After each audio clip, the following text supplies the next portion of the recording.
back to Living Out Loud. I'm Susan Carp, the Executive Director of the Arlington Council on Aging. Happy spring. Today, once again, we have Mark Waksmonski, who's the... What type of goals you had for the upcoming year?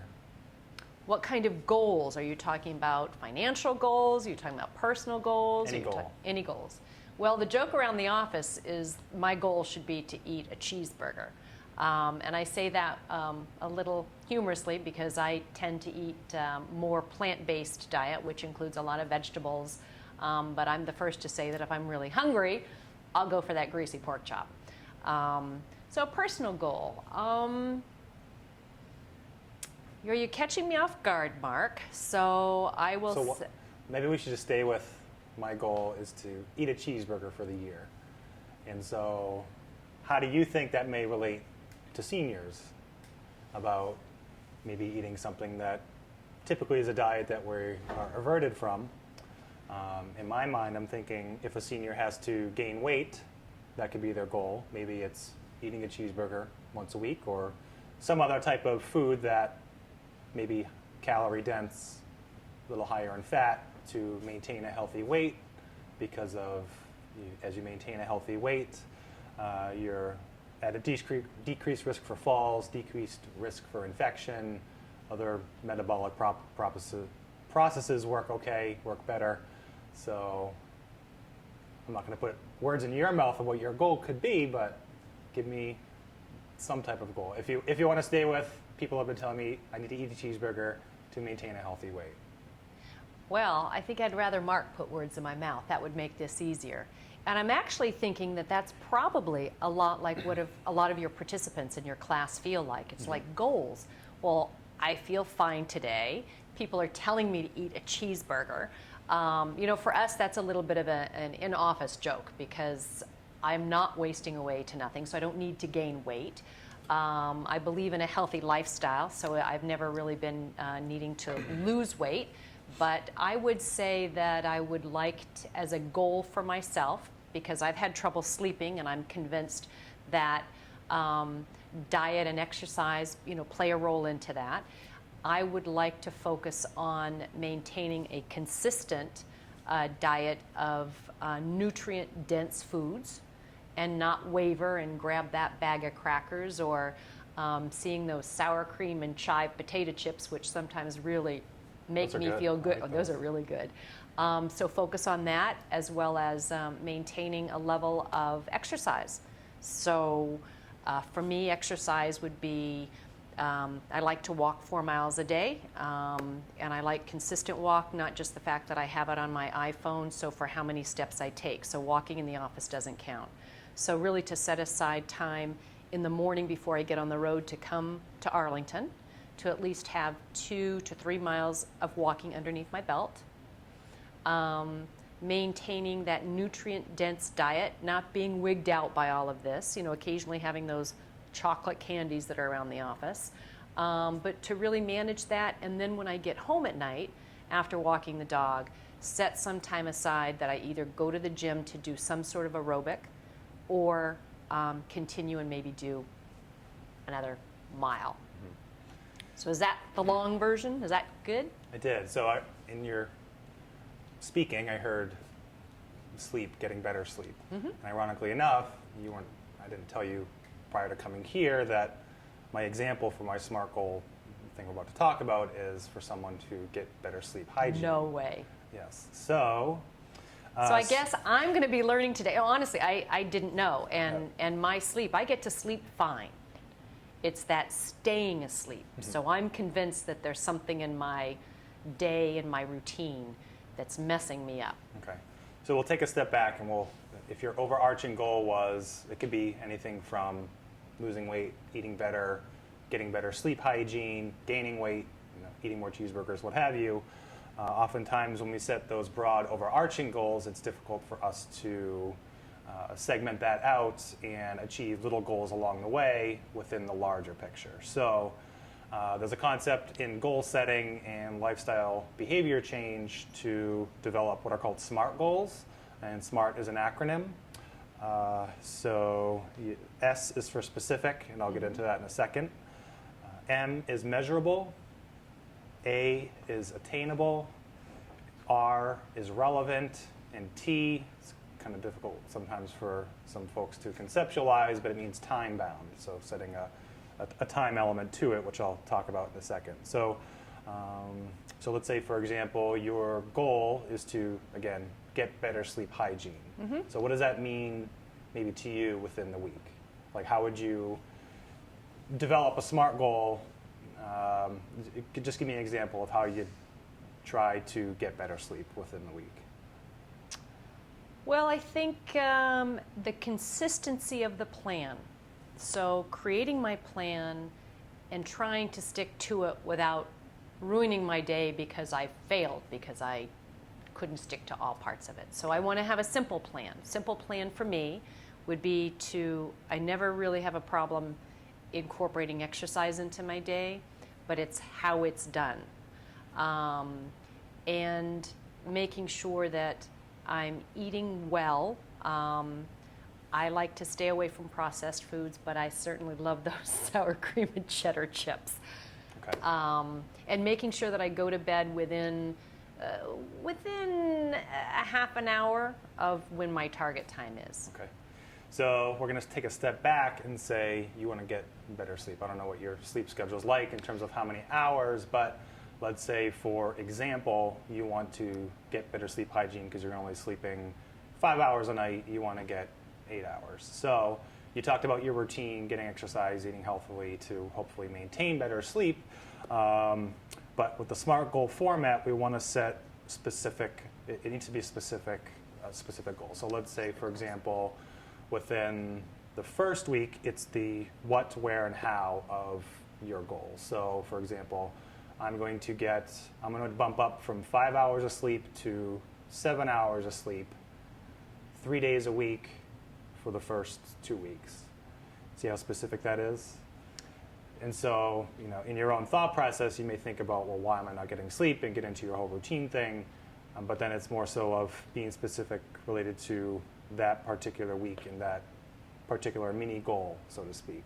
So that way, if you're adjusting your exercise, your eating, you can monitor if it's effective or not, and adjust as needed. So for the SMART goal format, S is specific, so the what, where, and how of that particular goal for that week. So let's jump back to healthy eating. And let's say your goal was to lose weight by healthy eating.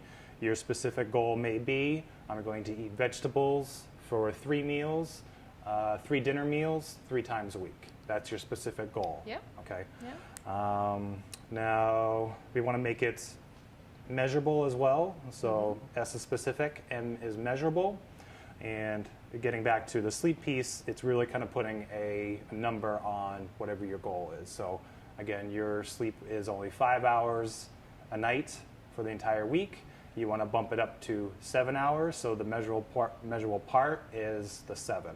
Okay. So, or let's jump back to another example. If your goal was to get more physical activity, you set the specific part, and the measurable part was going to be, how many minutes you're going to exercise, or how long you're going to sleep, or if it's healthy eating, how many calories within a certain meal. So whatever the number is the number you want to set for yourself and try to achieve. Does some of that make sense? It makes sense, but I'm thinking I need to be thinking about this because this truly is a spontaneous topic that's being brought up. Yep. Now, the A in the SMART part piece is attainable. So whatever goal you set for the week, is it something you're actually going to be able to achieve? Sometimes we say, for sleep, I'm 5 hours, I want to get 8 hours, I'm going to get 8 hours of sleep for 7 days a week. Right. Do you think you'd be able to attain that? Do you think that's something manageable you'd be able to do? The general population, sometimes maybe someone may say, well, that's too far of a stretch to automatically jump from so little to so much within a short period of time. So we want to set something that we have a high confidence level of achieving. Okay. So getting back to the healthy eating piece, is it more achievable to say, or more attainable to say, I can add 2 extra veggies to my dinner 3 nights a week, or to say, I'm only going to eat salads the entire week for dinner? Which one is probably more attainable?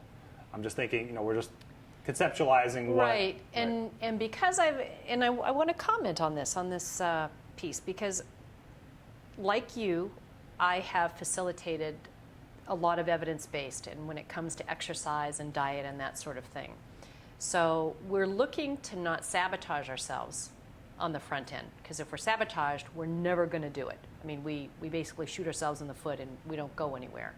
I would almost say that when you're making changes, you do it very slowly and very incrementally. So like when you were mentioning like 3 vegetables 3 nights a week, 3 extra vegetables, well, that's on 3 days or? 3 dinner days. So it could be 3 consecutive days, it could be every other day, but the goal is to say it's not going to be 7 days a week of the 3 added vegetables. It's going to be a smaller number because it's more achievable.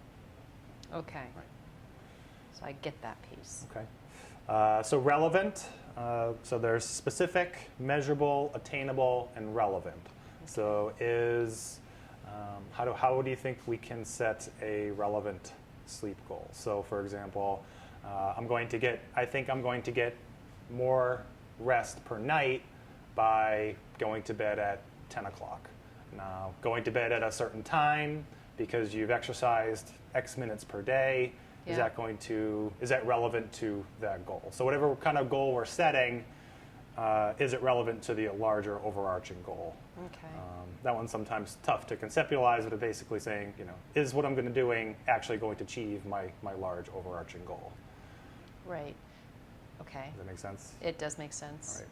So the last piece of the SMART goal format is time bound. So for how long? So we have specific, measurable, attainable, relevant, and time bound really means how long we're going to practice whatever we're going to practice within a certain longer period of time. So is it going to be 1 week? Is it going to be 2 weeks? Is it going to be 3 weeks? Is it going to be a month? Is it going to be 3 months? So we might say, I'm going to go to bed at 10 o'clock 3 nights a week for the first 2 weeks, see how I do. If I do okay, if I'm able to achieve it and I'm increasing how many hours of night per sleep I'm getting, for the following 2 weeks, I'm going to say, okay, I'm going to get 8 hours of sleep for 4 nights a week or 5 nights for the next 2 weeks, and then build up from there. Or for example, if it's physical activity in an effort to lose weight, you may say, I'm going to walk 3 days a week for 30 minutes for the first 2 weeks. Within the next 2 weeks, I'll add 10 minutes to my walking time, or something to that effect. So you're just adding a kind of a stopgap and reevaluating, and then adjusting up, or maybe it's adjusting down if that specific goal is too tough to achieve. Okay. So I get it on the exercise and the diet piece. The sleep one's kind of different because of so many different variables. It is. Right? I mean, I think you'd be a millionaire if you could guarantee that I could get 2 extra hours of sleep. Because if I went to bed at 9:30 every night, my body starts waking up. So talk to your doctor about sleep medication. Don't talk to Mark. Don't do SMART. Talk to your doctor. No, so it's interesting because sleep is often reported, as a problem for many people. Some people just need less sleep. I read the studies that say that I should be able to get 7 or 8 hours of sleep, and somehow I'm at that 5-hour mode. And I'm full charge all day, but I just think my body, should get more. So I'm trying to figure it out. So by playing with diet and exercise, and diet, I'm talking about nutritional aspects, not dieting. But I think this program, now, when you're doing the SMART, adopting this with your group, how many weeks are you looking at for behavior change?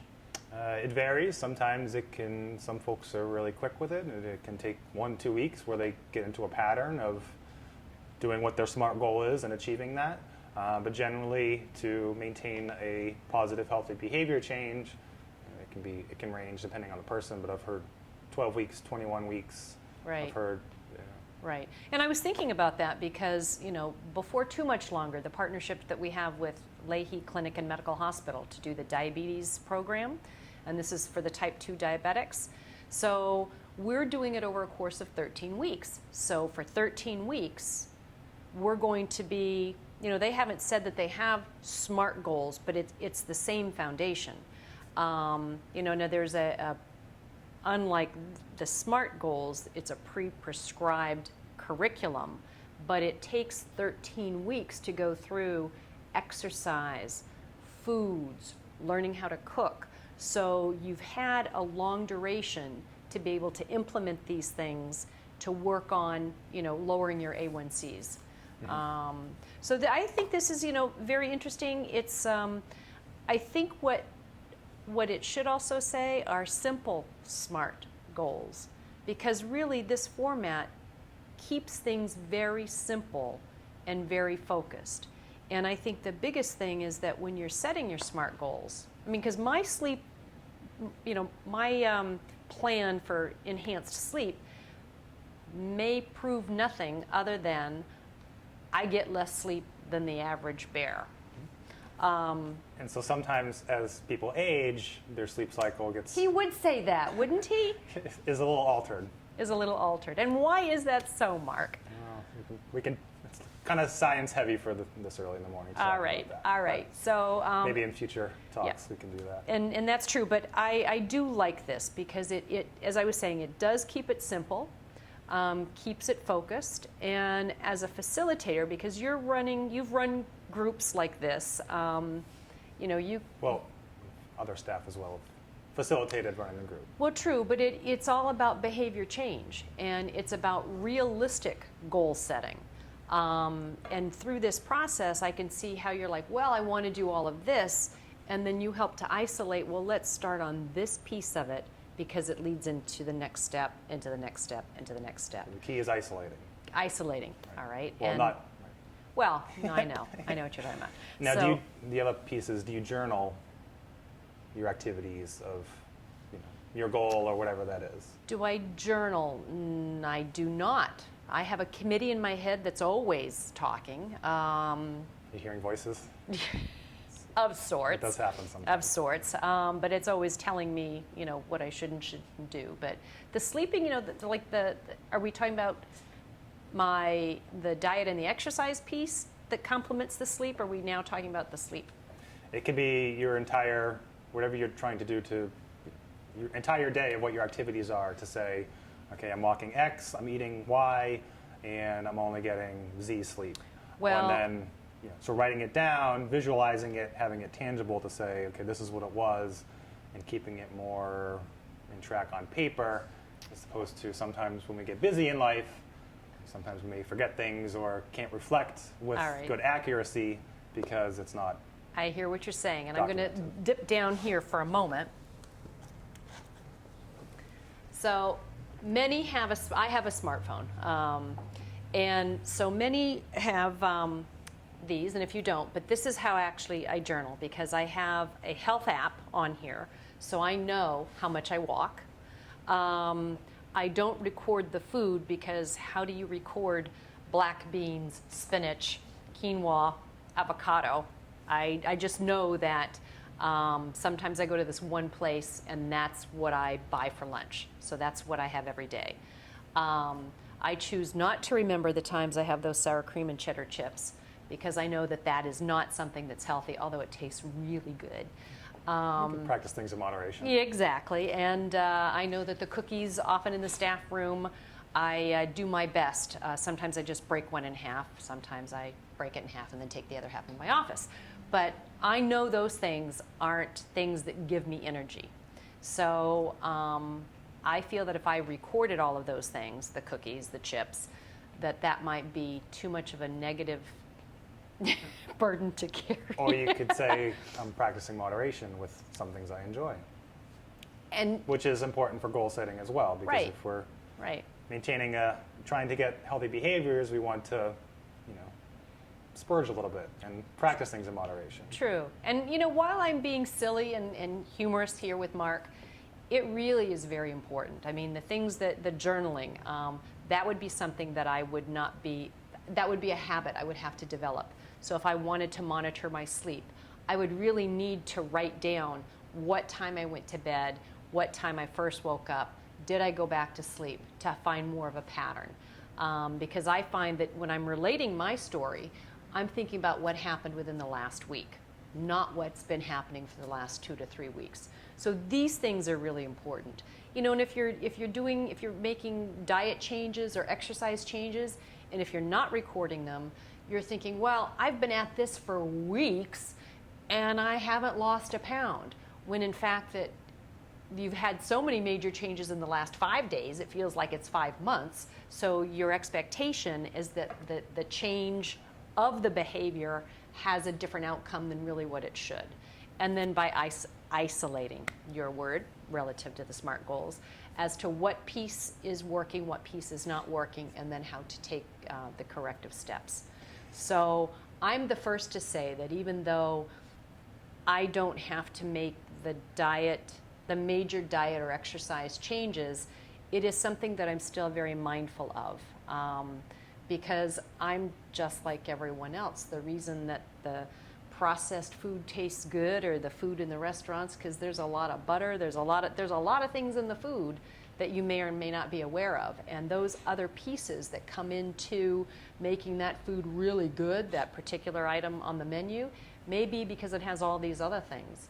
And through the process of change, you come to learn that, wow, food can taste really good without it being smothered or, cooked in butter. Mm-hmm. So I think this is a great program. I'd really like to see that beyond changing behavior, if there is, do you ever do any follow-up with people? So we ran a group called Finish Strong it's called Finish Strong, Everyone Has the Capacity to Change in the Later Stages of Life. And we did some of the SMART goal talks. We presented it similar to what we're doing now.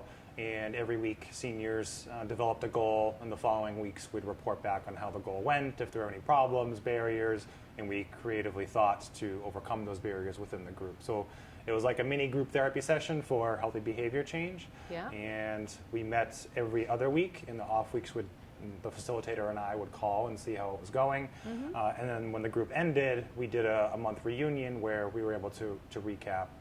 So probably every month, the facilitator and I will call back about feedback of how it's going and things that have changed, what's been successful, what's not been successful, journaling if that's continuing. So to answer your question, yes. So do you find that journaling piece, are folks more in tune to that than how I see myself being able to do that?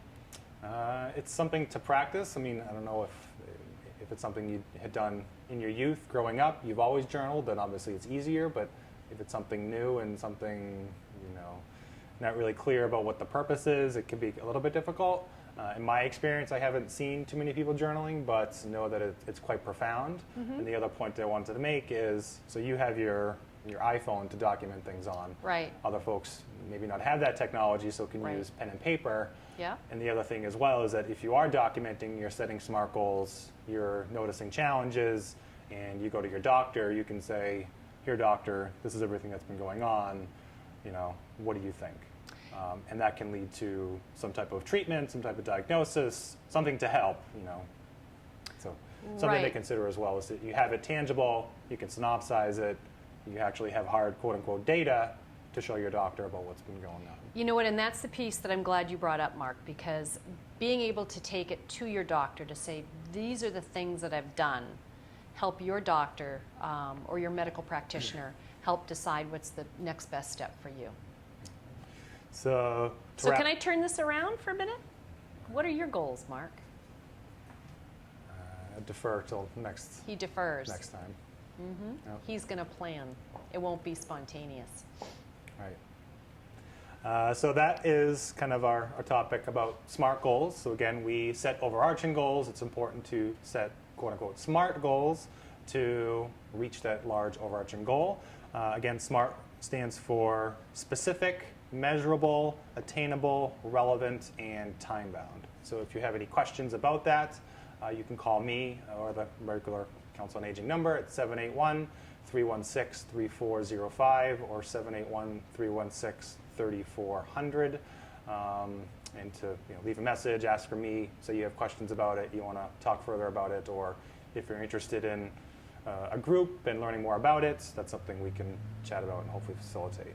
Right, and even if it's just to explore what behavior you want to change. I mean, sometimes it becomes so overwhelming that your list of behavior changes, are more than you even think you can begin. And so it's that isolating piece.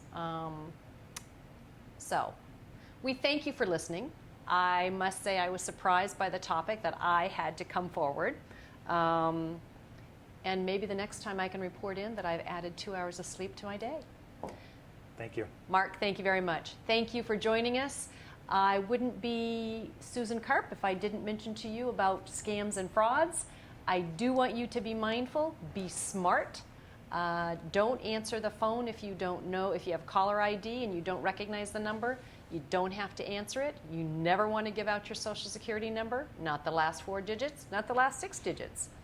It's highly unlikely that your family member is at harm if you don't wire money to some location. So we're going to be bringing more of this into the community for you, so keep your eyes and ears open and give us a call if you have any concerns. Once again, thanks for joining us. Mark, thank you very much. Thank you.